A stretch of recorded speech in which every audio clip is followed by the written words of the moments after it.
Let's go to the world of DeFi. Let's talk about Terra.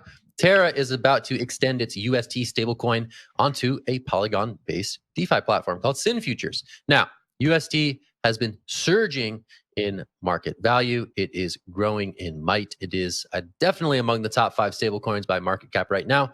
Not sure the exact ranking, but it's certainly growing in stature as we speak. So UST, everybody wants a slice of UST. If it's on Polygon, this is an example of that. If it's replicating what USD does on other blockchains with Near and its USN, I believe Tron is also rolling out something similar to UST.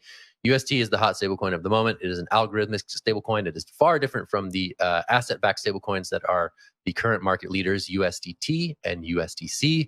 But this speaks to the popularity of bringing in this dream of a decentralized stablecoin that escapes some of the censorship risk of the asset-backed ones and still doesn't fail catastrophically.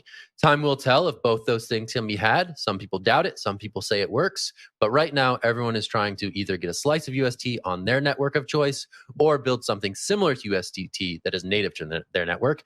And that is another example here of that narrative unfolding. I'm going to toss this to George for his take on the UST story. Yeah, so I just can't keep up with this cross-chain, multi-chain stuff. You know, curve pools, three. I don't even know what these memes mean anymore. But Terra's no doubt trying to make things happen. But I have a question for you all. So the news story talked about SynFutures, right? And that's just who they're partnering with. Is SynFutures one of these decentralized futures platforms that are geolocked so that we can't use them in the United States? Because it feels like it is one of those. So I just want to make sure the SEC is protecting me. Is that happening here? George, I believe you are protected. I believe the SEC protectors are on your side with this one. So you can sleep well at night. That's great. Thanks, guys. But I just don't really understand what's going on here. Could someone explain to me what this story is? Will, help me out. So Zach's going to do a better job of explaining the story to you, but I do want to ask a few more questions. So I'm going to piggyback onto your general question. Terra is really interesting because of all the Bitcoin they've been buying behind the scene. Well, not really behind the scenes, been pretty public, honestly, like much more public than a lot of people are comfortable with. But they've been buying a lot of Bitcoin to back up their stable coin. And then a lot of Bitcoiners have been like, oh, this is great for Bitcoin because it pumps the price, but it's also catastrophic for Bitcoin because if there's a margin call on this and they have to sell all this Bitcoin off and the stable coin collapses, that's a huge problem for the Bitcoin ecosystem. But you continue to see Terra start working with other teams. They're sort of like putting their fingers into every pie and growing it out. And there's always been like this worry that these DeFi protocols can cause what's known as contagion. Contagions happens in wider finance markets. See something like the Ukrainian-Russo conflict right now. That was an instance of contagion where you see like really weird disparate markets like wheat futures or oil and gas markets. Those things start to collapse because of one isolated crisis. Here we're seeing like the possibility of a similar thing, right? Terra is putting its fingers in so many different pies. You know, I don't even know what this SynFutures thing was like 10 minutes ago. Now we're talking about it. They have the Bitcoin buys. They have the stable coin. Zach, what does this look like for this protocol going forward? Like, can they continue to invest in all these things? And how does it function on the back end? So functionally on SynFutures, basically what it amounts to is just a different trading pair, right? There's existing trading pairs that have more big name stable coins, and UST has graduated into that limited set of trading pairs that you can use on this particular platform. The big picture here is the stuff that I think is more interesting, right?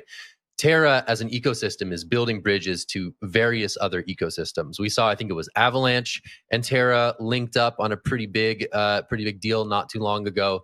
Obviously, Terra was, you know, a big story in the Bitcoin community for a while now. So what we have here, I think, from a bigger perspective, is interesting bridge building, not technical bridges here, cultural bridges between these various communities. And I think Terra is sort of capably and nimbly inserting itself into some of these other ecosystems in a way that is interesting. And, you know, Terra is able to do that. And I think we're going to see more of that over time, whether it's with SynFutures, other DeFi platforms, or other blockchain networks entirely. UST, I keep saying USDT, that's Tether, sorry.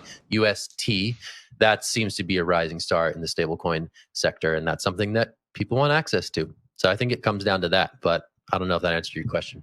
Back to you, Will. I think that did answer my question for the most part. Like, I'm really speculative about all these things. I think that Bitcoin needs to tie itself into some of these markets, and these markets also need to tie themselves into Bitcoin. It's probably like the latter needs to happen more than anything else. So the Terra's play made sense in a lot of ways. It makes a lot of sense for them to incorporate all Bitcoin's liquidity and get all that price protection. It also makes sense for them to like team up with Bitcoin in order to take out all the other smart contract platforms itself. But this story, a little bit out there on the terms of bleeding edge DeFi story. So it's a pretty interesting one.